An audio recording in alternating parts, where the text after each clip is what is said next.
hoje o cidadão, que é esse que trabalha, paga imposto, sofre, aspira e vive, ele está querendo falar com uma política nova, não uma política dos partidos que estão aí, das candidaturas que são postas para atender um ou ao grupo. E esse é um mundo que está mudando e a gente queria fazer uma radiografia dele e para isso eu convidei o Gustavo Oliveira. O Gustavo é engenheiro, ele é empresário na área de mineração e foi por 6 anos, né? 4 anos, presidente da Federação das Indústrias do Estado de Mato Grosso. E agora ele se tornou um provocador coletivo e por conta disso eu trouxe aqui, ele me mandou uma mensagem no WhatsApp que provocou essa conversa nossa aqui. Gustavo, bom você estar aqui, bom dia, boa noite, bom dia não, aqui a gente não é, a gente bom dia, boa tarde, atemporal. Bom dia, boa tarde, boa noite. Isso, a gente aqui é atemporal. Obrigado pelo convite, meu amigo, é sempre bom bater um papo sem essas amarras que prendem a gente no dia a dia. Que é o factual, né? Agora, você sabe, estou começando uma carreira de comunicador, né, Onofre? E é impressionante como o dia a dia, esse rame-rame do dia a dia, prende a atenção das pessoas e não deixa mais a gente conversar. Essa de comunicador, ela é boa, mas ela é ruim, porque tira a paz permanente, né? Completamente. E olha que a minha paixão é rádio, não é TV. Me disseram que se botar a cara na TV, aí a paz, além de ser fora, porque hoje a gente tem redes sociais, uma série de outras interações, mas diz que até quando você está almoçando e jantando, vem gente te abordar sobre a opinião, sobre o assunto, uma coisa que gostou e não gostou. Gustavo, eu sou jornalista há 51 anos. Não existe jornalismo de 5, 6, 7, 8 horas, é permanentemente. Eu viajo, vou para a praia, por exemplo, vou para o exterior, eu estou o tempo todo digitando, olhando, juntando informações, então você não desliga nunca. E quando os fatos vão acontecendo, a gente vai se angustiando, porque está vendo aqui, a gente aí aprende a enxergar depois do morro, né? Atrás do morro. Aí o sofrimento é muito maior. Você está começando agora, mas você já viu como é sofrido, né? Nossa, e tentar adivinhar para onde está indo, esse monte de coisas que a gente vive hoje no dia a dia, são muitas variáveis para controlar, né? Eu escrevo artigos, comecei para o jornal A Gazeta em 90, já faz 34 anos e durante 26 anos foi todo dia, hoje é uma vez só por semana. Mas é tão sofrido quanto o do dia a dia, porque você tem que sintetizar um monte de coisa ali em 42 linhas, 3.759 toques. E então você tem que ficar o tempo inteiro garimpando, passando a bateia, joga ali, junta de novo, põe de novo tudo aqui, mas e não para nunca, é paranoico. E no mundo que, paradoxalmente, as pessoas querem se expressar em 140 caracteres. Pois é. Nós que gostamos da palavra, gostamos da prosa, gostamos do argumento, gostamos da divergência, né? Sim, é claro. Nós não cabemos em 140 Tanto você caracteres. quanto eu são um provocador de divergência. Agora, me parece, Onofre, que as pessoas que hoje querem ter 5 milhões, 10 milhões de seguidores, como eles falam, têm essa capacidade de pegar assuntos complexos, tirar uma essência daquilo, colocar um viés, colocar em 140 caracteres. Será que o mundo pode ser explicado em 140 caracteres? Depois de tanto que nós caminhamos, desde o fogo lá na idade, no Paleolítico, o fogo era a tecnologia máxima daquele momento. E depois veio o que veio e chegou no agora, você explica em 140 caracteres, não faz sentido. Mas, Gustavo, nossa conversa nasceu, a proposta de convidar aqui, a questão do pacto da sociedade com a política. E este ano é um ano de eleição municipal e a gente está vendo as candidaturas surgindo de si mesmas, para si mesmas, não consultar a população, não tem nenhum tipo de pacto. Até que ponto isso é sustentável? Onofre, uma das grandes crises que nós temos hoje no mundo é justamente a crise de representação. Sim. A gente for falar de política, não é só aqui no Brasil, no mundo inteiro. Se olhar, por exemplo, nos Estados Unidos, onde a democracia é bem consolidada, Sim. tem o mesmo método há muito tempo, e historicamente tinha dois partidos, né? Republicanos e democratas, com programas bem definidos. Sim. A sociedade americana sempre se posicionou ao redor desses dois programas. Você tem fenômenos como o Trump, que toma de assalto o Partido Republicano e agora está passeando nas prévias nos Estados Unidos, me parece que vai ser o indicado a concorrer à presidência. Esse mesmo Trump, que há 4 anos foi trocado pelo Biden, que nunca tinha administrado nada, mas que era uma promessa bem embalada de algo que se opunha ao que o Trump vinha fazendo. O Trump bem errático, né? Sim, com aquelas ele decisões, acordava de um jeito e ia dormir de outro, disse o que disse, sem nenhum compromisso com a coerência, com nada. Isso cansou o americano, ele pendeu para o lado do Biden e agora está de saco cheio do Biden, porque diz que ele é muito morno, ele é muito conciliador, é muito calmo. No Brasil não é diferente, só que aqui, com esse pluripartidarismo absurdo que foi criado, a gente criou uma democracia diferente, uma democracia personalíssima, onde interessa pouco o conteúdo, interessa pouco a proposta de ideia ou a real capacidade de entrega, mas do lado político interessa o meu grupo, o grupo que eu tenho que liderar, que eu represento. Porque nesse presidencialismo de coalizão, você forma uma frente nesta eleição, 5, 6, 10 partidos que entram, quero governar junto, faz aquela confusão toda, na próxima eleição já é outra coalizão, e aí você não tem compromisso com nada e fica o dito pelo não dito. Essa própria eleição do Lula, né? Estão servindo um café requentado para a gente, né? Um governo com ideias antigas, atrasadas, muito difícil de se sustentar, porque é um governo que é anacrônico em relação ao que o mundo precisa hoje. Lança programas e ideias que não performam, absolutamente não performam. Tem 1 ano, parece que já está velho, já está gasto. E um governo que diz muitas coisas, mas cumpre muito pouco. Nós tivemos aí a notícia recente, o ministro da Fazenda dizia que o déficit ia ser de 100 bilhões de reais, foi de mais de 230 e aí muda um pouco a narrativa, muda a retórica e está tudo bem, segue o barco. Acho que o grande problema que nós vamos ter nas eleições desse ano é que, primeiro, porque nós estamos vivendo nessas eleições municipais o rescaldo de uma eleição nacional que foi resumido em todos contra o Bolsonaro e Bolsonaro contra todos. Foi. Esse teatro ainda tem alguns atores importantes em cena, nós vamos ver essa disputa naturalmente em São Paulo, no Rio de Janeiro, nos grandes centros. Em São Paulo está tendo que é Bolsonaro contra Lula. Exato. A cidade mais importante do país. É um replay, né, disso. E provavelmente aqui em Mato Grosso, o que nós vamos ter é uma outra situação de polarização. A polarização dos representantes da política tradicional, alguns chamam de velha política, mas eu chamo de política tradicional. Aquelas pessoas que foram criados no seio do partido, criados na política partidária e que, portanto, conhecem bem essa engrenagem dos partidos contra candidatos que vêm do setor produtivo, que vêm de uma nova elite produtiva brasileira, eu gosto de chamar assim, pessoas que se dedicaram, às vezes a partir de nada, construíram verdadeiros impérios econômicos e que olham com muito incômodo para a gestão pública brasileira. Então, vamos ter aqui em Mato Grosso, Onofre, um embate muito forte entre essas duas correntes. A corrente dessa nova elite produtiva e a corrente da política tradicional, que cada um arranja um veículo. Antes que alguém comece a distorcer, não está se falando apenas do agronegócio, porque, na verdade, ele é uma grande cadeia, né?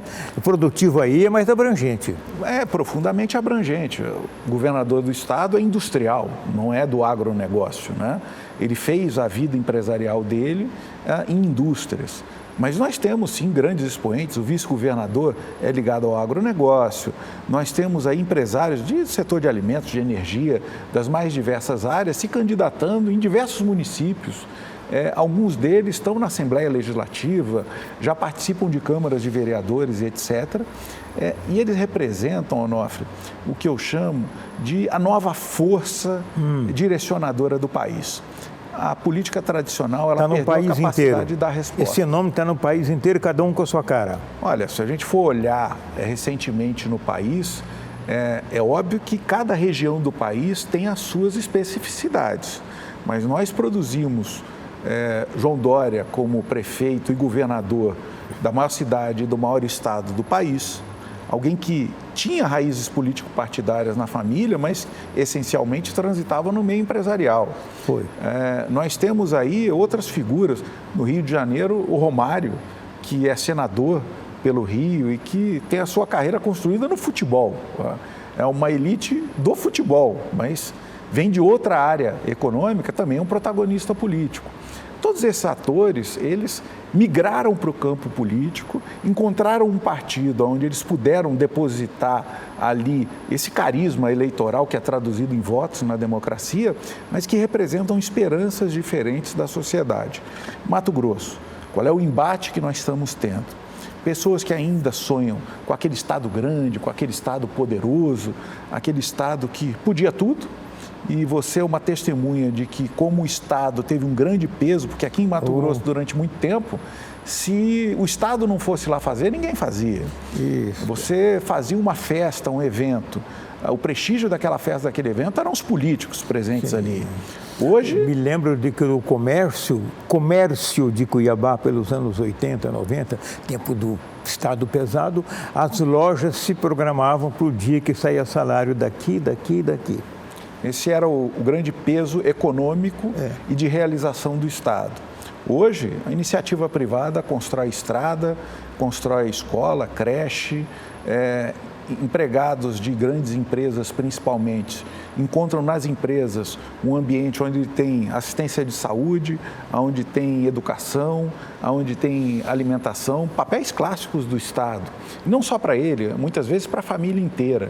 Empresas que são cidades, Onofre. E nós temos aqui algumas cidades em Mato Grosso que, efetivamente, se você tirar a prefeitura, vai fazer pouca falta. É verdade. Mas se tirar algumas empresas daquela cidade, ou às vezes uma única empresa, acabou o município. Opa, então, vamos de novo aí.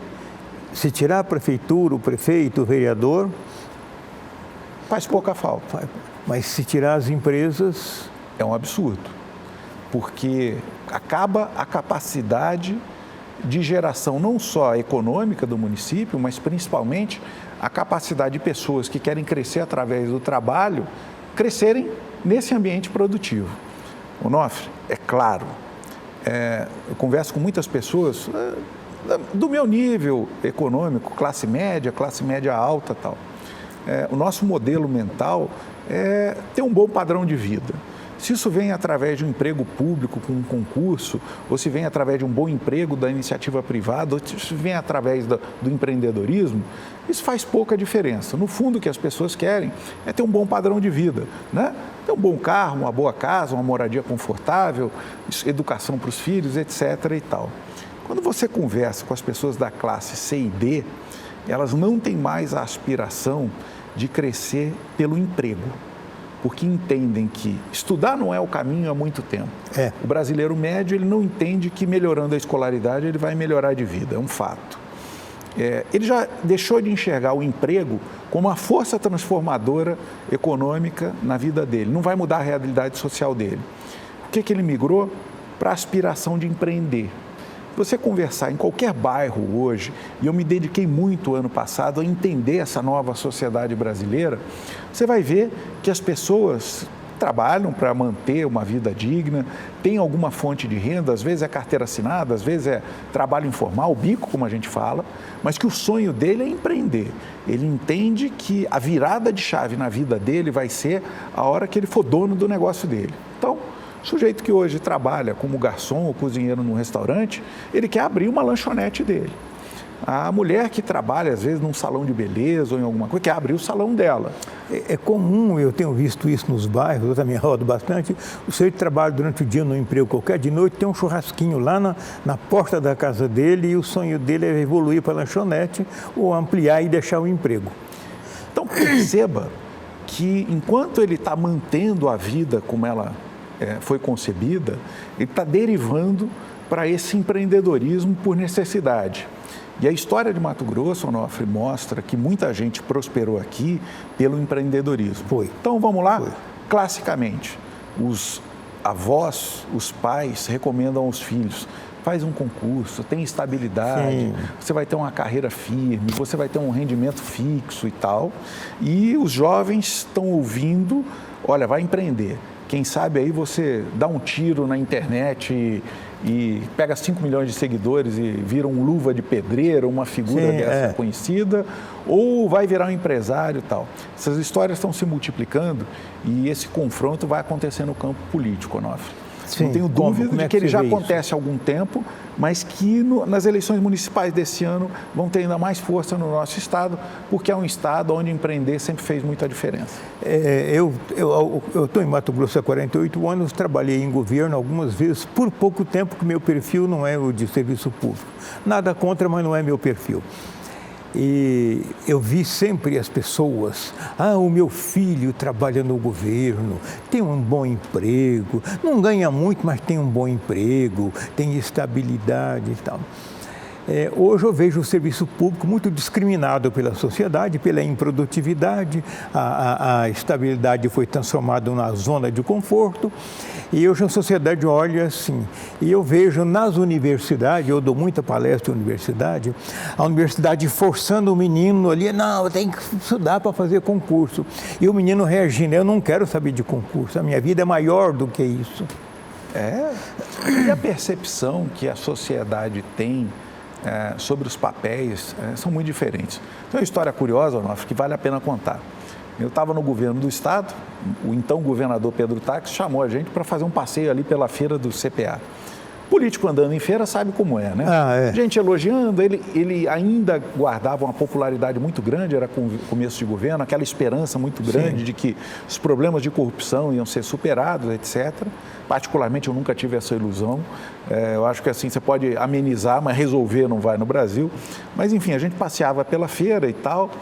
E aí, nesse passeio, eu entrei numa loja lá de utilidades domésticas e vi uma panela que eu queria comprar para casa.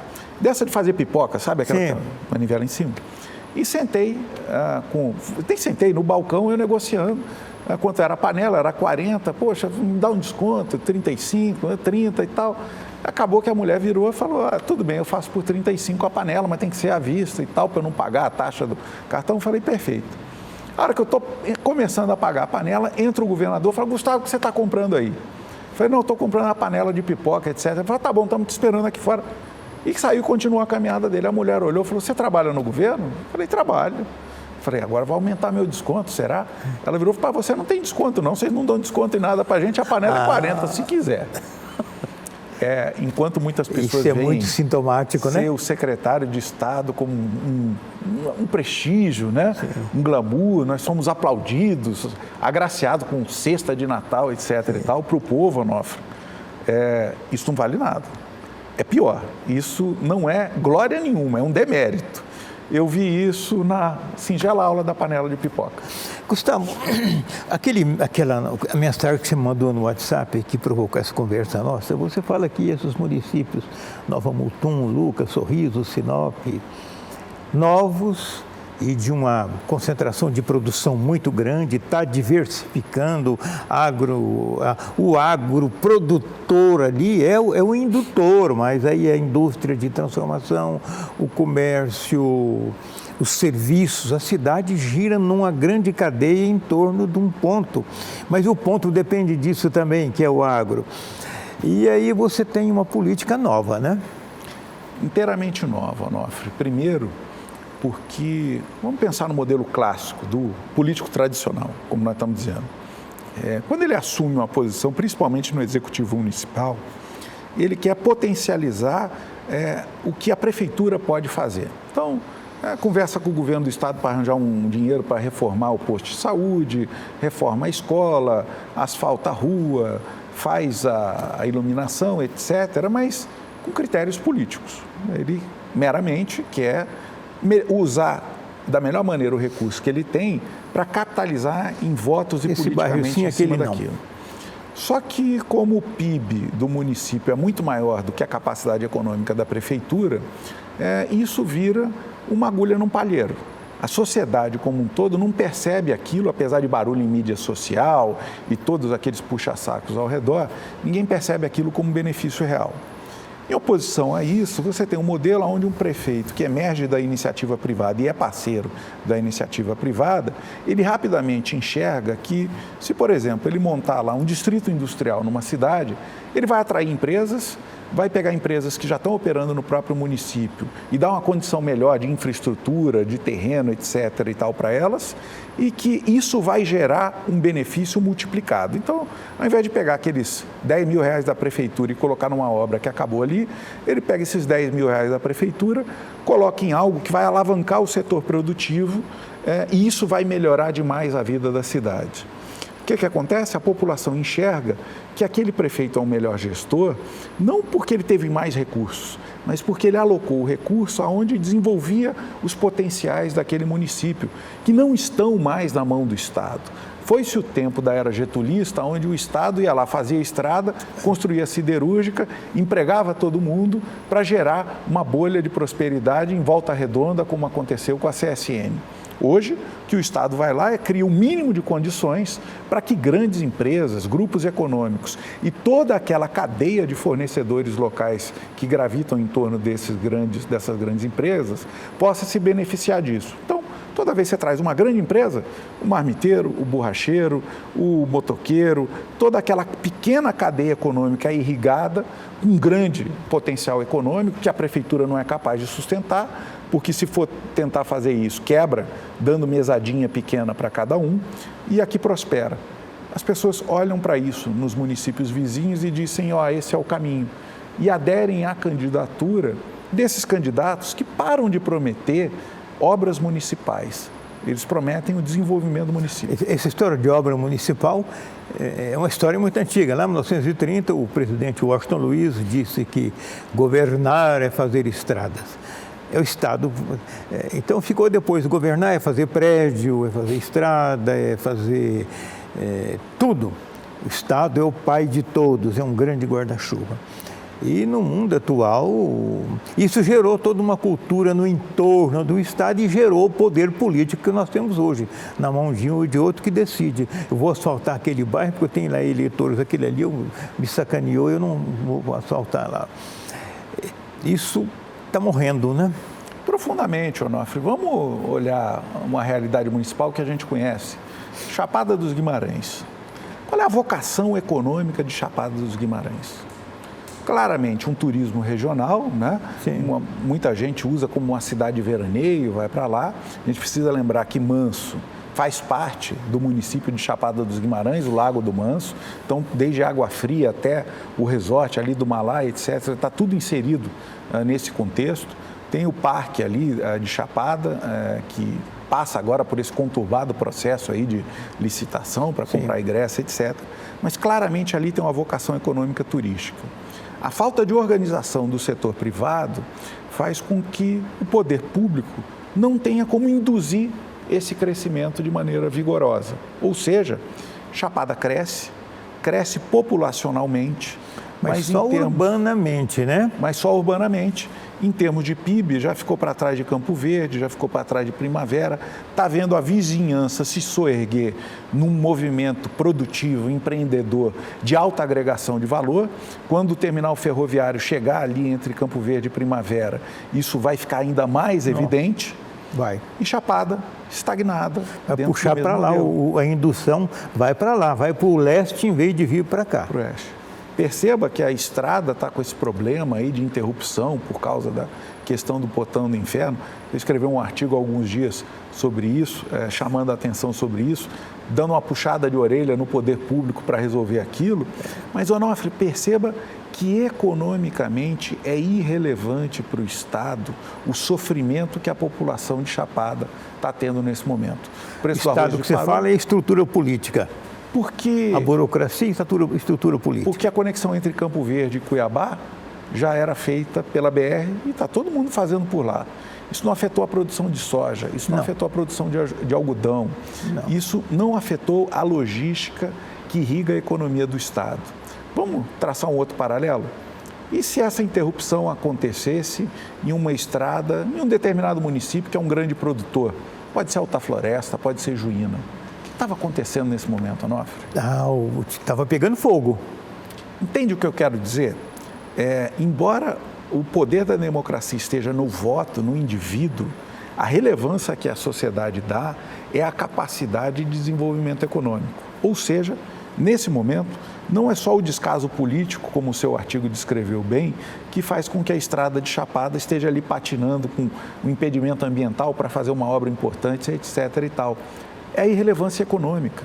E aí os empresários de Chapada, que tem lá seu restaurante, a sua pousada, tem uma indústria de água mineral situada lá, etc., estão definhando economicamente sem que ninguém ouça esse barulho. Aí, Gustavo, de quem é a culpa desse definhamento com aquela potencialidade muito grande que tem? Aí nós podemos projetar para o estado inteiro a mesma situação. Chapada é uma cidade de veraneio, Cuiabá com 40 e poucos graus, lá vai para 20 e poucos. Chapada é um sonho para o pessoal sair do calor, desenvolveu o setor urbano, mas desenvolveu ao acaso, não teve planejamento nenhum. Tá? E hoje está lá, o potencial jogado no lixo. A questão do Portão do Inferno mostrou a incapacidade do município de se mobilizar, porque o município olhou para o prefeito. E o prefeito olhou para quem? Para a base eleitoral dele, que espera de um governante como ele barulho, gritaria e choro. Mas não dá para cobrar mais que isso, porque, veja bem, se Chapada decretar uma greve geral em protesto contra a estrada, qual a afetação econômica? Se lá tivesse um hotel, um resort, um hotel de 5 estrelas, aí seria diferente, né? A coisa seria diferente, porque, Onofre, aí o impacto, a vergonha, inclusive nacional, mobiliza essas forças. Meu ponto é, eu entendo que nós precisamos ter o olhar social. Em Mato Grosso, nós temos muitos municípios que ainda não têm uma vocação econômica despertada. É verdade. Você conhece a realidade de muitos desses 142 municípios. Então, o primeiro papel do poder público, e aí é do governo do estado, é ir lá, destravar e ativar esses potenciais econômicos, por menores que sejam. E larga. E deixa que o espírito empreendedor do cidadão, e eu não estou falando dos grandes empresários, eu estou falando daquele pequeno empreendedor que quer ter uma hamburgueria, quer ter uma lanchonete, que quer ter um serviço de entrega. É esse pequeno empreendedor, porque essa aspiração, Onofre, ela está principalmente nas classes C e D. Essa aspiração de empreender e ter renda própria, criado o ambiente para isso acontece, floresce naturalmente. Então, isso é uma revolução social. A parte de baixo da pirâmide, que sempre foi lixo, está contestando a parte de cima, que é 8% classe média e algum pouco mais, 2% classe A. Então, a pirâmide está se invertendo sem que a política dê conta de fazer isso. Diz o professor Mangabeira Unger, espetacular pensador, que tem muita dificuldade em implementar as ideias dele no campo prático, mas ele tem alguns diagnósticos importantes. Ele resume assim: o sonho do cidadão, da base da pirâmide, ele não é mais um sonho proletário de crescer pelo trabalho. Ele virou um sonho pequeno burguês, porque como ele entende que pelo trabalho é muito difícil ascender, ele deriva para um empreendedorismo caótico, onde ele não paga impostos. O caótico é importante. Onde ele não tem nenhuma instrução para empreender, ele não tem nenhum treinamento formal sobre como fazer nenhuma. Aquilo, não tem assistência, mas ele acha o caminho e vai. Isso vira um milagre econômico. Então, o que nós temos é que fomentar nesses municípios, principalmente, em algumas regiões de municípios ricos, porque Sorriso também não é só um município de belas verdades, né? Nós temos bolsões lá de muita dificuldade econômica e social. É natural contradição social, né? Não há diferente. Nós temos que ir lá, o Estado tem que ir lá, despertar, destravar esse espírito empreendedor local e deixar que a sociedade se organize economicamente, apoiando o que está lá. Onofre, eu não conheço baixinho jogador de basquete, por um motivo muito simples, é antinatural. O investimento que tem que fazer num sujeito de baixa estatura para ele conseguir jogar basquete bem, não se paga. Tentar transformar todos os municípios de Mato Grosso em potências agroindustriais não vai dar certo. Tem que se respeitar regionalidades. E aí, me permita, é uma outra conversa. A gente tem que também respeitar as regionalidades brasileiras. Sim. Pensar no Brasil como um país único é uma tremenda estupidez. O Brasil é muito diverso, tem muitas realidades e o grande problema da liderança política tradicional brasileira é que, do mesmo jeito que em Mato Grosso, a gente olha para os desiguais de maneira igual e isso dá errado, o governante em Brasília tende a olhar para o grande Brasil que não existe. Como se fosse um sonho. Nós estamos conversando com o Gustavo Oliveira, nossa conversa aqui é sobre política, transformações, mudanças, contradições. Terminamos o primeiro bloco e voltamos em seguida.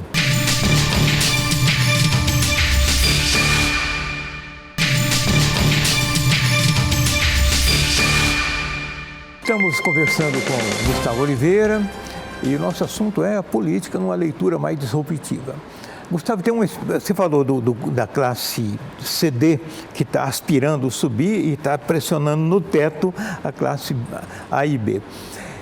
Tem uma historinha que eu gosto muito. Na década de 80, eu saí daqui numa caminhonete do Departamento de Estrada e Rodar na época para acompanhar numa reportagem que eu tinha que fazer da abertura da estrada de Juína para Ipuanã. Hoje é uma rodovia, naquele tempo era abrindo na mata, um ateliê na mata. E eu saí daqui à noite, à tardinha na caminhonete D10, andava muito pouco, estrada terrível, ela era muito dura. Bom, nós viajamos a noite inteira sem parar, nós chegamos em Brás Norte, hoje você faz isso em 4 horas, nós fizemos em quase 12. E ali pelo meio-dia chegamos na margem do rio Juruena, onde tinha uma balsa que ela passava às 16, quando chegava o ônibus de Cuiabá, que saiu ontem à noite, levando os primeiros colonos daquela região ali. E aí, depois que o ônibus chegava, a balsa saía. Não importava quantos carros tivesse, e o ônibus, às vezes, atrasava 3, 4 horas. Ali não tinha nada. Beber água era do rio, comida não tinha nada. Mas eu cheguei lá, a nossa caminhonete atrasou do caminho, que furou um pneu, nós ficamos lá das 11 às 18 horas esperando chegar o ônibus, que nós passamos por ele no caminho, que saiu de Cuiabá ontem à noite, e gente que vinha do Paraná, de São Paulo, para ocupar a região. Aí tinha um botequinho, mas um botequinho que o cara fez, ele improvisou. Ele enxergou uma chance de negócio, porque a balsa sempre atrasava. Quem ia e quem vinha era ali, o ponto. E nós chegamos lá, era eu, o motorista e um fotógrafo.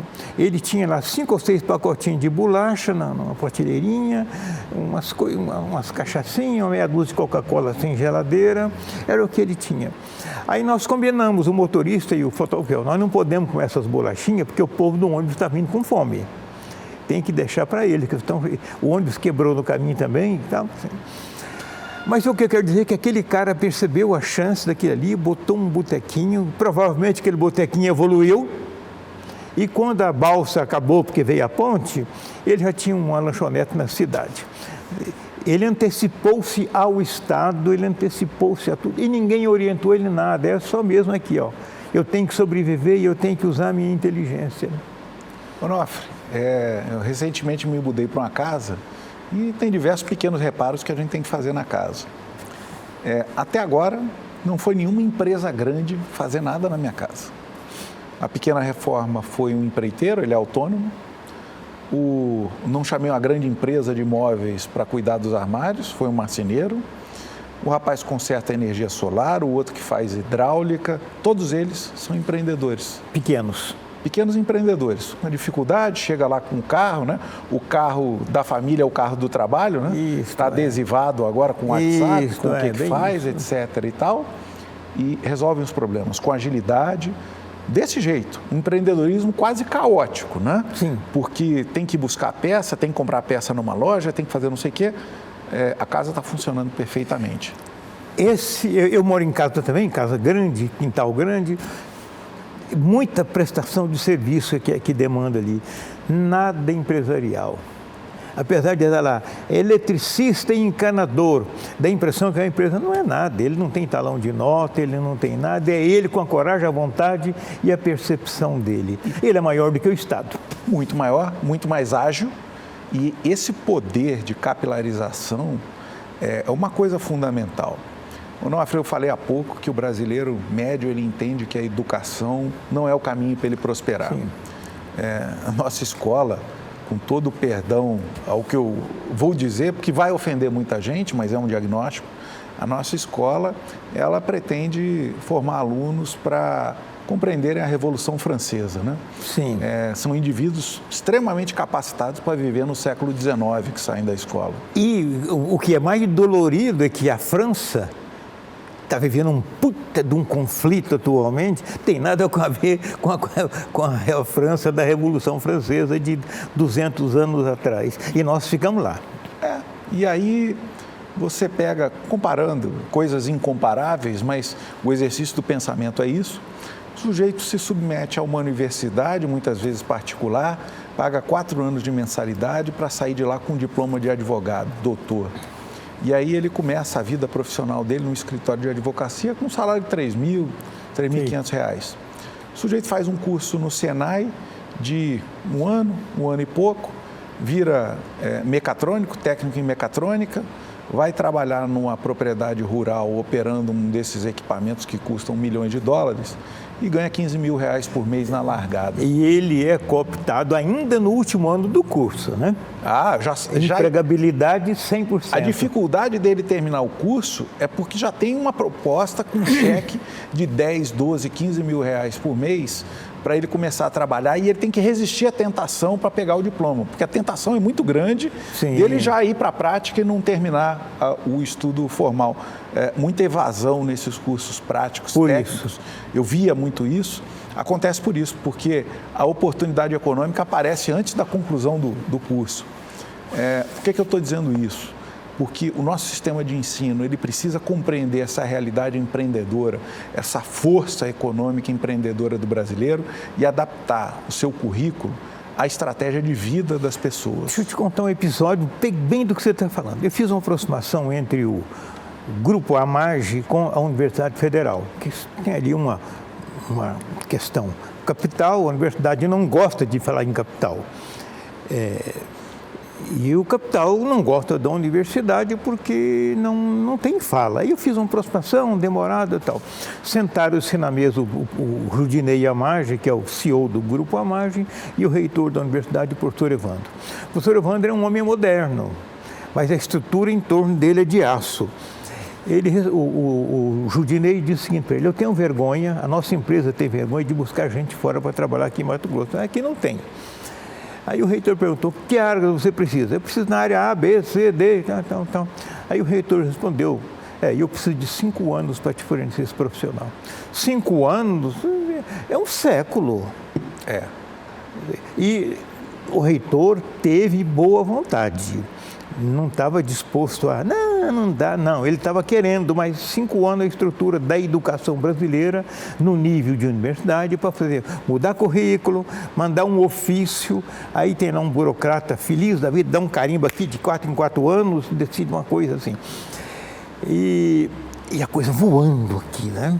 Então, a educação, de fato, eu concordo com você, não é mais caminho. Ainda mais a superior, né? A universidade brasileira, vovô dizia assim, né? Existem 3 profissões, meu neto. Você pode ser médico, você pode ser advogado ou você pode ser engenheiro. Com efeito, na família dele, todo mundo que se formava era numa dessas 3 profissões. E um pouquinho antes, religioso também. Ser padre era um grande lance também. É verdade. Eu uma vez falei com ele, acho que eu quero cursar administração de empresa. Ele disse: de forma alguma, isso não é uma profissão, conceito dele. Estou repetindo o que ele me dizia, sem nenhuma ofensa aos milhões de administradores do país. Que ele dizia: administrar é consequência. Você tem que ter uma profissão, porque a profissão é o trabalho. Era o conceito de vida dele. Sim. Hoje, quando a gente fala em empreender, o cerne da educação precisa ser empreender. Agora, você quer empreender aonde? Na área de humanas, na área de exatas? Você quer empreender e ser advogado, porque um advogado tem que tocar o seu escritório de advocacia. Você quer empreender e ser médico, quer empreender na área de saúde? Você quer empreender na área de engenharia, que é a minha área? Então, veja, é a mesma coisa, mas abordada de um outro viés. Olha, a universidade está aqui para te ensinar a empreender na sua área, inclusive em cultura. Porque as pessoas acham que você vai se formar numa licenciatura em qualquer área de humanas, mas especialmente nas artes cênicas, musicais, etc., e que você vai ter uma vida de poesia. Não funciona assim. Você quer ser músico, você vai ter uma carreira de músico para administrar. Você quer ser um artista plástico, você vai ter uma carreira de artista plástico. É o empreendedor nato, né? Outro dia eu conversava com um artista dessa nova geração, Rafael Jonier, e ele dizendo que a carreira dele virou a hora que ele compreendeu que, para além da arte, ele precisava tocar o business do negócio dele. E isso mudou o conceito dele. Mas isso a universidade não ensina, né? Ele não aprendeu isso. E por que você acha que ela não ensina? Porque ela está atrasada ou tem uma conveniência ideológica ou política nisso? Porque há uma vergonha ideológica em assumir essa força empreendedora brasileira. Isso é algo que é o primeiro muro que tem que cair dentro das nossas universidades. É a herança portuguesa, né, de que é feio ser rico, né? Que é uma herança católica. Já o protestantismo já diz o contrário. Sucesso. É uma universidade que, na gênese, foi criada por uma elite para a elite, onde se pretendia criar pensadores, filósofos, que viveriam provavelmente às custas do Estado ou de mecenas, etc. e tal, e que teriam uma vida, vamos chamar, livre, para serem os grandes iluminados, direcionadores das políticas. Isso perdeu força. Estou dizendo, o brasileiro resolveu achar o caminho dele. E a partir do momento que o brasileiro diz, eu quero achar o meu caminho, isso não é só no Brasil, não, isso é no mundo. A hora que eu quero achar o meu caminho, ela tem que revisitar o papel dela. Você tentou aproximar a universidade das empresas, você está me contando esse esforço. Sim. Um grande esforço de aproximação inicial, que talvez desse um resultado mais prático, seria aproximar a universidade do Instituto Federal. Por quê? Ali tem cursos técnicos de duração menor do que um curso universitário, sim, mas que já estão produzindo pessoas para o mercado de trabalho. Com garantia de empregabilidade, né? E um conhecimento técnico rápido que pode ser reciclado. E talvez a nova matéria-prima para a universidade esteja nesse profissional que se formou em curso técnico ou nem isso tem e que precisa aprender a empreender para elevar o seu grau profissional. Pegar um técnico em eletrônica e transformá-lo num engenheiro eletricista, ou um técnico em mecatrônica e transformar esse profissional no engenheiro e administrador de ciências computacionais. Onofre, a matéria-prima mudou. Não tem como você continuar produzindo o mesmo nível de conhecimento se na base da sociedade as aspirações e o caldo cultural das pessoas é outro. A primeira sincronia da universidade pode ser se aproximar de Senai, de Senac, do Instituto Federal e tantos outros entes que também trabalham a educação, mas trabalham a educação por um viés inclusivista e produtivista. Eu tenho visto, em uma certa época eu me relacionei com a Universidade Federal, que era a única que tinha no estado, andei dando cursos pelo interior, onde não havia cursos e tal, e tive uma aproximação muito grande. Me impressionavam muito os títulos. Doutor, mestre, professor fulano de tal. Lá pelos anos 90, um doutorado valia 1 ano, 2, 3, porque o mundo era mais lento. Hoje um doutorado não vale 30 dias, porque não é mais o foco. O que se tornou isso? Títulos para progressão na carreira. Mas a ciência mesmo não está mais nos doutorados. Que doutorado é método.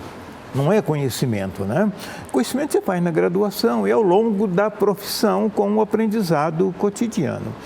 O método do doutorado, do mestrado é te apontar, olha, dentro dessa área aqui o caminho é este. Mas não, mas aí virou título e virou-se uma coisa e a universidade ficou uma universidade cheia de doutores vivendo filosoficamente e o mundo aqui fora vivendo na porrada. Como os políticos.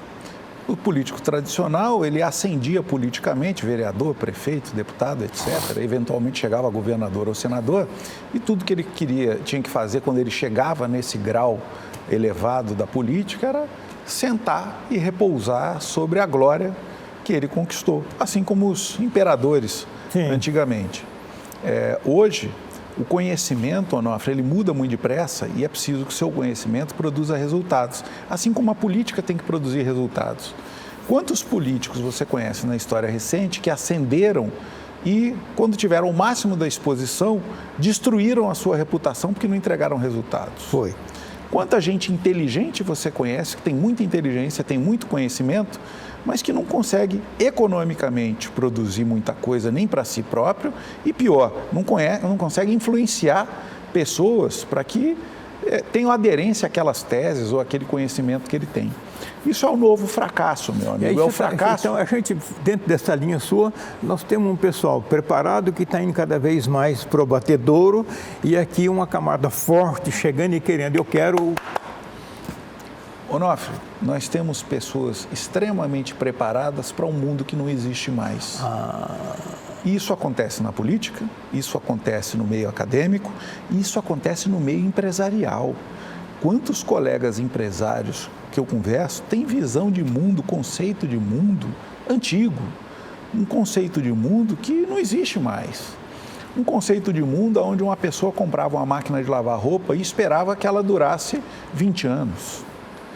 Ao contrário, as pessoas hoje querem trocar, daqui a 5 anos já não aguentam mais olhar para aquela máquina de lavar, para aquela TV, querem trocar fora. E aí você diz, mas você vai comprar esse negócio, não dura nada. Ele diz, que me interessa, daqui a 2 anos eu já estou me livrando dele mesmo. Nós tínhamos o carro como uma propriedade. O jovem da família para a vida toda, né? O jovem de hoje nem carro quer ter, ele quer se locomover. Interessa a ele comprar um carro Mercedes-Benz. Veja, o que eu estou dizendo é que as pessoas hoje buscam praticidade, utilidade e resultado. Se eu vou ter que comprar um carro para pagar imposto, para abastecer, para não ter onde estacionar, calibrar pneu, trocar óleo, levar na oficina, me dá dor de cabeça, etc. Não é melhor alugar um carro por um motorista de aplicativo, andar de táxi? Os jovens nos grandes centros já perceberam isso. O grande conflito que nós vamos ter é que essa geração que hoje tem seus 20 e 30 já vem formatada com esse novo chip, essa base cresce cada vez mais, muitas pessoas de 40 já pensam como essa juventude de 20 e 30 e nós temos pessoas... Então nós estamos, de novo, mudando de baixo para cima. Do mesmo jeito que eu falei de empreendedorismo, nós estamos falando de visão de mundo. Pessoas que não querem trabalhar 15 anos para comprar um imóvel. Que sentido faz isso? Eu dedicar 15 anos de trabalho da minha vida, o tempo que eu vou dedicar a isso... Deixar de viver, né? Para ser dono de uma caixa de concreto. E aí você, deixando de comprar casa, sobra tempo para viver, para algumas atividades que são lúdicas da alma. Aí eu vou viajar, eu vou no restaurante, eu vou fazer um churrasqueiro lá. Então... esse é um mundo que mudou. E, infelizmente, tanto na política quanto nas estruturas tradicionais, empresariais, acadêmicas, nós ainda estamos rodando o software antigo. O mundo hoje já é um smartphone e nós ainda estamos ligando aquele mainframe da IBM da década de 1970, discando o telefone. Eu comparo muito isso, Onofre. O mundo hoje ele é tão conectado e tão veloz que ele acontece como os smartphones. Você tem tudo ali dentro, tudo interconectado e tudo ao mesmo tempo. O aparelho uma hora é telefone, outra hora escreve um e-mail, outra hora é um instrumento de leitura, etc. E aqui no mundo antigo a gente ainda enxerga as caixinhas, né? O telefone, a televisão, o livro e etc. É impossível conciliar. Na década de 80, operador da CIA, que virou escritor, o Francis Fukuyama, escreveu um livro dizendo que a história acabou. Porque ele achava que não tinha mais conflitos no mundo, conflito armado, guerra de exército, infantaria. E depois ele acabou descobrindo que o mundo não acabou. Mas tem um mundo aí acabando, né? Tem muitos mundos acabando. Um mundo onde você podia tranquilamente viver em uma bolha, ele acabou. Muito embora as redes sociais tentem reforçar essa percepção e os próprios veículos de comunicação, né, Onofre? A gente conhece alguns no mundo inteiro que dão só um viés sobre os fatos, que é o viés que interessa àquela população que tem preguiça de ouvir o outro lado, tem preguiça de ouvir o contraditório, tem preguiça de conversar em almoço de família sobre ideias divergentes. Então, nós temos ainda pessoas que resistem e querem viver na bolha e gente que já furou a bolha e é do mundo e é desses conselhos. Tudo convivendo a um tempo só. E essa é o caos atual, né? Esse é o caos. e ele é incompreensível para quem tenta ver o mundo com as lentes antigas, mas ele é altamente natural para quem já nasceu nessa realidade. Gustavo, nosso tempo se foi. Obrigado pela nossa maravilhosa conversa. E a cada vez que a gente conversa, abre espaço para mais conversa. Agora, o mundo caótico, por exemplo, que nós terminamos aqui, dá para espichar bastante, né? Olha, daqui a 6 meses, a gente vai conversar sobre coisas que aconteceram em 6 meses, mas que parece que foram 6 anos ou 6 décadas. É outro Tem mundo, essa certeza. Né? É mais mundos que morreram e mundos que nasceram, né? Obrigado pela oportunidade de conversar livremente sobre coisas que, na correria do dia a dia, a gente nunca tem tempo de falar. A gente precisa, a gente que tem angústias, precisa extravasar isso, não morre, né? Que nem como quem está afogando. De jeito nenhum. E quem sabe essa nossa conversa desperta algumas boas fagulhas aí por esse Mato Grosso e por esse país, de pessoas que vão olhar e dizer, olha, realmente, tem umas coisas para mudar aqui e vou começar a mudar aqui pelo meu entorno. Já deixo aqui no término uma provocação para a gente conversar. O olhar desse Mato Grosso, que é absolutamente diferente de tudo no país e no mundo, e como é que nós olhamos esse estado pelo nosso olhar de visionários, de realistas, e como é que o mundo nos olha, e o que vai virar esse olhar sobre aqui, que aqui é o coração, aqui vai ser o coração do mundo. Gustavo, muito obrigado, um grande abraço. Eu que agradeço, um prazer estar aqui de novo no Perspectivas. Obrigado, o prazer é meu. Voltamos na próxima semana.